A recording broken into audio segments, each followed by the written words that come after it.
አሰላሙ አለይኩም ወራህመቱላሂ ወበረካቱ። ውድና የተከበራችሁ የዩቲዩብ ቻናል ቤተሰቦች እንዴት ናችሁ? ዛሬ ደግሞ እንደተለመደው በአረበኛ ትምህርታችን ጥያቄ ለመጠየቅ የምንጠቀምባቸውን ቃላቶች በአረበኛ ምሳሌ በመጠቀም አሳያችኋለሁ ማለት ነው።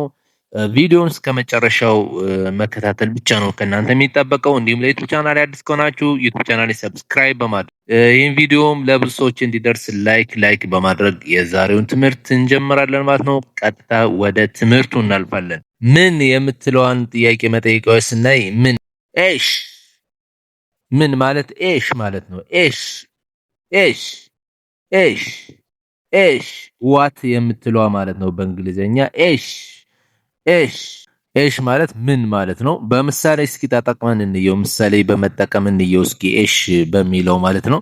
ኤሽ አልሙሽኪላ ኤሽ አልሙሽኪላ ኤሽ አልሙሽኪላ ኤሽ አልሙሽኪላ ምን ማለት ነው?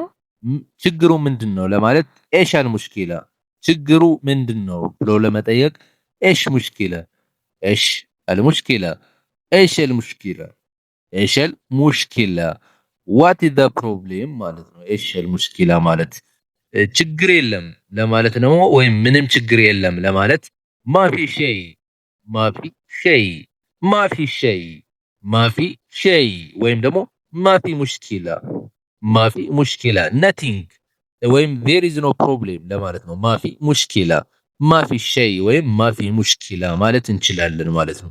ሁለተኛው ጥያቄ ለመጠየቅ የምንጠቀምበት ቃላት ለምን ማለት ነው። ለምን ለምን ማለት በአረበኛ ሌሽ ማለት ነው። ሌሽ ሌሽ ሌሽ ሌሽ ዋይ ማለት በምሳሌ ስንመለከተው ለምን አረፈድክ ለማለት ለምሳሌ ለምን አረፈድክ ለማለት ሌሽ ተአኸርት ሌሽ ተአኸርት ሌሽ ተአኸርት ሌሽ ተአኸርት ለምን አረፈድክ ማለት ነው።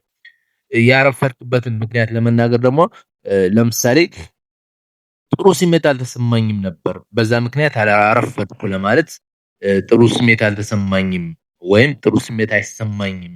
ላ አሽዑሩ ቢኸይር ላ አሽዑሩ ቢኸይር ላ አሽዑሩ ቢኸይር ላ አሽዑሩ ቢኸይር ላ አሽዑሩ ቢኸይር ምን ማለት ነው? ጥሩ ስሜት አይሰማኝም ማለት ነው። ወይም አይ ዶንት ፊል ዌል ማለት ነው በእንግሊዝኛ አይ ዶንት ፊል ዌል ጥሩ ስሜት አይሰማኝም ለማለት ላ አሽዑሩ ቢኸይር ማለት እንችላለን ማለት ነው። ሶስተኛው መቼ የሚለው ነው ማለት መቼ ብሎ ለመጠየቅ መታ ማለት እንችላለን ማለት ነው በአረበኛ መታ መታ መታ ወይን ማለት ነው። ለምሳሌ እስኪ ምሳሌ ተጠቅመን ስናየው ለምሳሌ መቼ ነው የምትጓዘው ለማለት መቼ ነው የምትጓዘው ለማለት በአረበኛ አንተ መታ ሳፊር አንተ መታ ቱሳፊር አንተ መታ ቱሳፊር አንተ መታ ቱሳፊር when are you traveling ምናልባት ነገ ለማለት በአረበኛ ሙምኪን ቡክራ ሙምኪን ቡክራ ሙምኪን ቡክራ ሙምኪን ቡክራ ምናልባት ነገ ለማለት ሙምኪን ቡክራ ወይ ሜቢ ቱሞሮ ሜቢ ቱሞሮ ማለት ነው። አራተኛው ስንት ነው ወይም ምን ያህል ነው ብለን ለመጠየቅ በአረበኛ ከም ማለት ነው። ከም ከም ከም ከም ከም ማለት ስንት ነው ወይም ምን ያህል ነው ዋጋው ብለን ለመጠየቅ ማለት ነው። ከም how much ወይም how many የሚለውን ለመጠቀም ማለት ነው። how much ወይም how many በምሳሌ ስናየው ለምሳሌ ቢከም ሃዛ ቢከም ሃዛ ቢከም ሃዛ ይሄ ስንት ነው ብለን ለመጠየቅ ቢከም ሃዛ how much is this የምንለው ማለት ነው። ቢከም ሃዛ ለምሳሌ $20 ነው ለማለት $20 $20 $20 $20 ማለት እንችላለን። ወይም $20 ነው ማለት ነው። ያህል መጽሐፍ ነው ለማለት ከም ኪታብ ከም ኪታብ ከም ኪታብ ወይም how many books። አምስተኛው የት የምትለው ብሎ ለመጠየቅ የት የሚለውን ለመጠየቅ የት ማለት በአረበኛ የት ማለት ወይን ማለት ነው። ወይን ወይን ወይን ወይን ሄር ማለት ነው። ሄር ለምሳሌ በምሳሌ ስናየው ሐሰን የት ነው ብሎ ለመጠየቅ ለምሳሌ ወይን ሐሰን ማለት ነው። ወይን ሐሰን ወይን ሐሰን ወይ ሐሰን ዌር ኢዝ ሐሰን ማለት ነው።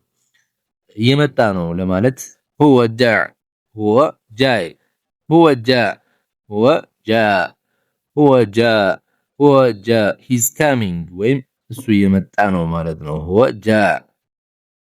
ሌላኛው ደግሞ ማን የምትለዋን ጥያቄያዊ መጠይቅ በአረበኛ ማን ማን ማለት መን ማለት ነው። በአረበኛ መን መን መን መን ወይም ሁ ማለት ነው። ለምሳሌ እስኪ በምሳሌ እንመልከተው። ማን ነው እሱ ለማለት ማን ነው እሱ ለማለት መን ሁወ መን ሁወ መን ሁወ መን ሁወ መን ማለት ማን ነው ማለት ነው። ሁወ ማለት እሱ ማለት ነው። መን ሁወ who is he ማለት ነው። who is he ማለት ነው። እሱ ጓደኛዬ ነው ብል ለምሳሌ እሱ ጓደኛዬ ነው ብል ሁወ እሱ صديقي ጓደኛዬ ነው ማለት ነው። ሁወ صديقي ሁወ صديقي ሁወ صديقي he is my friend ማለት ነው። he is my friend ማለት ነው። ሁወ صديقي እሱ ጓደኛዬ ነው ብለን መመለስ እንችላለን ማለት ነው።